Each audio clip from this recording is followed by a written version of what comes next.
Hey, we're here with four of the Azkals from the Middle East training camp. Just come back from two very impressive results and performances.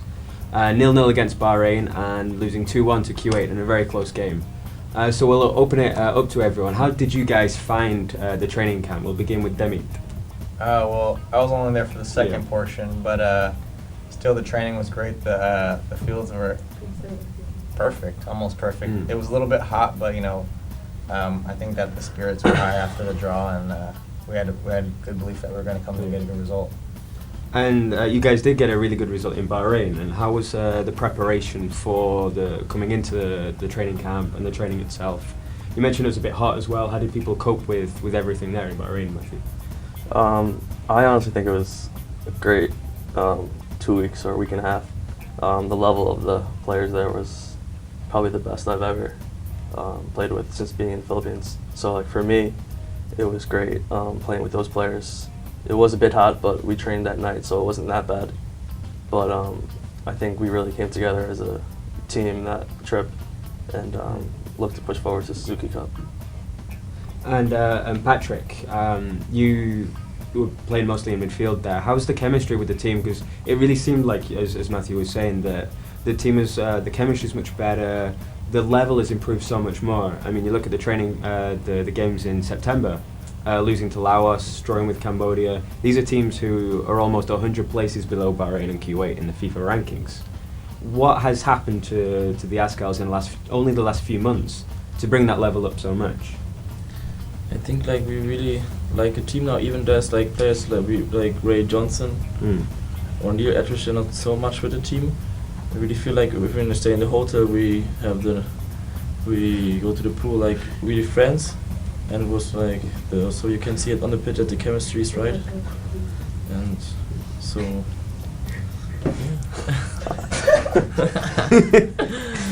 yeah. Thank you, David. Well, that aside, Good English. We were laughing off camera about everyone's English, but it's good. It's really good. And guest hosting for us this week is goalkeeper for Loyola and the Azkals, Ref Quaresma. Hey. How did you find the camp? What were the experiences like in the camp? And also a bit more of the personal side of things. What pranks were going on? And Oh yeah. I know you're probably involved in a few of them, perhaps. What happened in the Middle East? No, the Middle East camp was one of the most productive camps we ever had been. Just like Demi and Matthew said, and Patrick, that was the best squad ever. I mean, the only one was missing there was Manu and Shraki. So basically the camp became bigger, especially it was in Kuwait. The atmosphere of the players are good, the chemistry, the cohesiveness of the team, amazing. Even there are some mishaps because of the discipline thing, but these guys are professional players. They get one instruction, finish. I mean, everything was nice, and that's why it resulted that way. The game against the two strong opponents. So we can see that for the preparation is really there. So we're just hoping that we will have a good result at Suzuki Cup. Absolutely, because obviously all of this is in preparation for the Suzuki Cup. And to give some context for the results, Bahrain are ranked 115th in the world, Kuwait are 112th, and these are countries who have recently actually fallen in the rankings, so their squad are actually worth much more than that. And so with the Philippines now at its highest rank ever at 147 in the world, obviously it's like 35 ranks below. How far do you think the Philippines can go in the next year, do you think, in terms of like the squad improving? We'll go with Demit first. Well, I think we definitely have the quality to keep climbing and getting a better ranking. It just all depends on the teams we play against. So I think, as you can see now, we're getting games against the hundreds and low hundreds and high 90s, and I think we're going to continue to keep getting those games, and that's going to definitely improve our ranking. So I think that it's positive. We're actually getting the games and the interest now. And the next game for you guys will be against Singapore. I think the date's now set, November 15. So you guys played in the last game against Singapore as well. So How they'll be much better this time, Singapore, though they were missing quite a few key players. But how do you guys think that will help in preparation for the Suzuki Cup? What are you expecting in Cebu, Matthew? Well, I actually wasn't at that game, so I don't really know too much about Singapore. Only from what I've heard about from the players, but obviously we want to win. I mean, the result isn't the most important because we're just prepping for Suzuki Cup, but I think we've come a long way since I've been here, and since the Pete's Cup. So I think we could win, and I think our style is more attractive to watch now, and I think more fans will like that and won't be so bored watching the game. And I think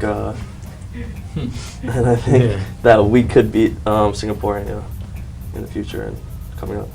Yeah, definitely. The style of play has really changed. Much more passing. It's on the ground. And then a lot we're more. playing in our own turf in Cebu. Yeah. The crowd is ours. Patrick's hometown. Patrick's hometown. Yeah. Yeah. I'll go. Yeah. Yeah. Anyway, I mean, playing against Singapore in our own place, at the same time having that confidence that we already played them before, winning them 2-0. Now, I'm for sure Duric will be playing because he wasn't able to play the first game, so he's one of the key players that they missed the last one. But I think we're gonna have a good result. In honor of Alvin and Nate, just to mention the ageless Alexander Duric. No, it will be an interesting. Yeah, I had to do it. So coming back, he's 42 years old. He's scoring in the domestic league so often. He's going to be one of their key players. But who do you guys think will be the key players for you looking into that game? Looking at the starting 11, looking at that as the last game before the Suzuki Cup. What are you looking to get out of that, Patrick? I think the last games, or especially also the Peace Cup, show now that we're not really. We have those key players. We're like acting more as a team right now. They're like, for sure, there are players who did already more. For the Azkals have a longer history, but right now, for me, we really act like a team, and they're like everyone is important, and even the players coming inside the pitch show like they're like really equal and can sometimes also like just level up there, and then we're really a team now. That's excellent. And obviously with the preparation for the Suzuki Cup, predictions for the Suzuki Cup, where do you guys think you'll finish in the group? What are you looking for?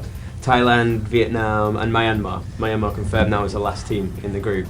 Well, I don't want to say what we think we're going to get, but I think that, Off camera, no cameras involved anymore. well, off camera. No, I think definitely we have the quality to make history. I mean, I really think, I believe after seeing the guys in Kuwait and just the way we've been training and our confidence is getting up there, and I think that we're going to go, I'll say I think we're going to do really well, and I think that the Philippine fans will definitely be happy, so I guess we just hold the standard high for ourselves. Can you give a bolder prediction maybe? I don't know if I can. I think I agree with Dimitri, obviously. I think we can go far. I think if we get a little lucky, a couple of balls bounce our way. Sometimes you need some luck in a tournament to win.